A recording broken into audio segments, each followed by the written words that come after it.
മുഴുവൻ ക്യാൻസറുകളും പ്രിവെൻറ്റ് ചെയ്യാൻ പറ്റുന്നതൊന്നുമല്ല. പക്ഷേ നല്ലൊരു ശതമാനം ക്യാൻസർ നമുക്ക് തടഞ്ഞു നിർത്താം. ഈ 4 കാര്യങ്ങൾ നിങ്ങൾ ശ്രദ്ധിക്കേണ്ടത് ലൈഫ് സ്റ്റൈൽ, ഫുഡ് ഹാബിറ്റ്സ്, നല്ല രീതിയിലുള്ള ഫുഡ് കഴിക്കുക. അതായത് പ്രോട്ടീൻ കൂടുതലുള്ളത്, കാർബോഹൈഡ്രേറ്റ് കുറച്ചിട്ടുള്ളത്, പ്രിസർവ്ഡ് ഫുഡ് ഐറ്റംസ് കുറച്ച്, ഫാറ്റി ആസിഡ്സ് കുറച്ചിട്ടുള്ള ഫുഡ് കഴിക്കുക. Healthy diet. രണ്ടാമത്തത് ഗുഡ് ആക്ടിവിറ്റീസ്. നമ്മൾ സെഡൻഡറി ലൈഫ്, നമ്മൾ മടി പിടിച്ചിരിക്കുന്നത് പല ക്യാൻസറിനും കാരണമാവാം. എൻഡോമെട്രിയൽ ക്യാൻസർ തുടങ്ങിയ ക്യാൻസറുകൾക്കൊക്കെ നമ്മൾ എക്സസൈസ് ചെയ്യുന്നതോടുകൂടി അല്ലെങ്കിൽ നല്ല ഫിസിക്കൽ ആക്ടിവിറ്റി ഉണ്ടെങ്കിൽ ഒരുപാട് ക്യാൻസറിൽ നിന്നും നമുക്ക് രക്ഷ നേടാൻ പറ്റും. മൂന്നാമത്തത് നമുക്ക് വാക്സിനേഷൻ.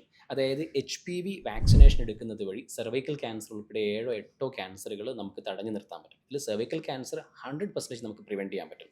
അപ്പം പെൺകുട്ടികളും ആൺകുട്ടികളും എടുക്കേണ്ട ഒരു വാക്സിനാണ് HPV വാക്സിൻ. നാലാമത്തത് സ്ക്രീനിങ് ആണ്. ക്യാൻസർ അഥവാ നമുക്ക് തടഞ്ഞു നിർത്താൻ പറ്റിയില്ലെങ്കിൽ പോലും അതിൻ്റെ ഏറ്റവും തുടക്കത്തിലെ സ്റ്റേജിൽ അല്ലെങ്കിൽ ക്യാൻസർ ആകുന്നതിൻ്റെ തൊട്ട് മുമ്പത്തെ സ്റ്റേജിൽ കണ്ടുപിടിച്ച് ട്രീറ്റ്മെൻറ്റ് എടുക്കുക എന്നുള്ളതാണ് അതുകൊണ്ട് ഉദ്ദേശിക്കുന്നത്. അതായത് മാമോഗ്രാഫി ഫോർ ബ്രസ്റ്റ് ക്യാൻസർ അല്ലെങ്കിൽ pap smear for cervical cancer, cancer screening. അതായത് healthy diet, physical activity, vaccination, health screening, cancer screening. ഈ 4 കാര്യങ്ങൾ നമ്മൾ പ്രത്യേകം ശ്രദ്ധിക്കുക.